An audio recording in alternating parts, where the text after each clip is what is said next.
From around the country they came, the most diverse ministry in Aussie history, stepping up to be sworn in. I, Linda G. McBain, being chosen and summoned by the Governor-General of the Commonwealth of Australia to be a member of the Federal Executive Council.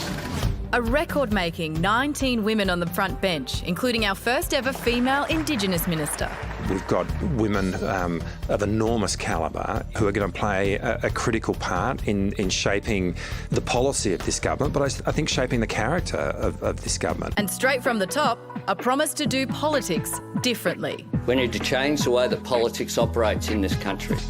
We need to be more inclusive. We need to be prepared to reach out. We need to be prepared to engage.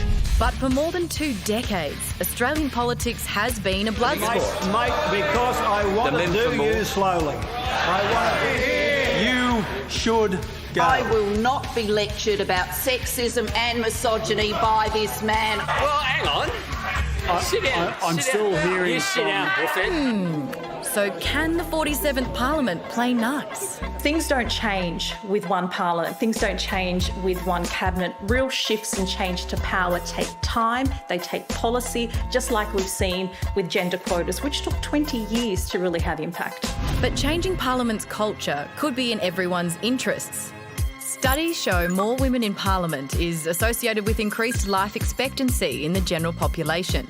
One theory is that female politicians are more likely to advocate for greater healthcare, social services and education spending, all of which reduce mortality rates. There's a mountain of research about what women bring to the table, both in their leadership skills, in their collaboration, in their ability to listen and to empathise. The impacts are real, the advantages are real.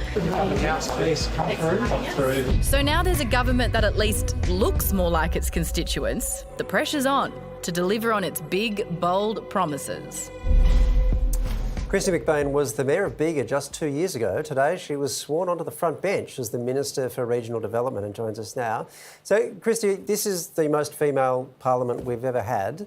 That has symbolic importance, but what sort of difference do you think the makeup of that parliament will actually make in this term? Good evening to everyone. Look, I think it will make a significant difference. I mean, at the last time the government changed in 2013, there was 1 female in the cabinet. Today there's been 13 women sworn into the ministry. So I think having women at the table is going to make a significant difference to decision making. Well, 3 of the 4 most senior roles are still held by men. Were you disappointed at all by that there weren't more women? Look, I think it's pretty extraordinary that we have 13 women in the cabinet, women of immense talent and calibre. And to add to that, we've got a caucus which is nearly 50% women, all of whom have fantastic experience, fantastic attributes, and will bring something really incredible to Parliament. So I think that the Labor Party is doing really well in actually meeting its quotas of having 50% women in the Parliament. Well, Minister, Australian politics is traditionally really rather aggressive. The PM doesn't want that going forward in some ways. So can you really see that changing into a kind of politics?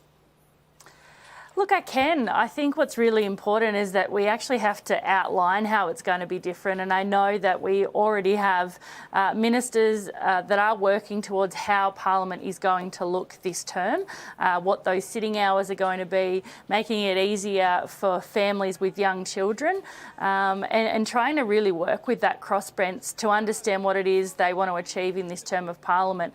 I mean, we have to be more collaborative. We have to be more bipartisan in how we approach politics because, you know, we're $1 trillion in debt and we've got some really big challenges ahead of us. So, you know, we really have to look at how we do things and I really do hope it is different because people want to see difference. I'm just thinking, though, the last politician to talk about how we needed a kinder, gentler polity was Tony Abbott in 2010, and then he proceeded to contribute to it not being that, shall we say. These things are easy to say. How do you actually change it? Like, sitting hours is one thing, but that doesn't change the fight that goes on. Are you ceasing to fight? Like, what happens? Look, I don't think that you cease to put forward your ideas. You don't cease to put forward your opposition to an idea. But some of the personal attacks that happen in politics, is just not warranted. Some of the ways that previous members of Parliament have gone about how they approach working with people from the other side of politics needs to change.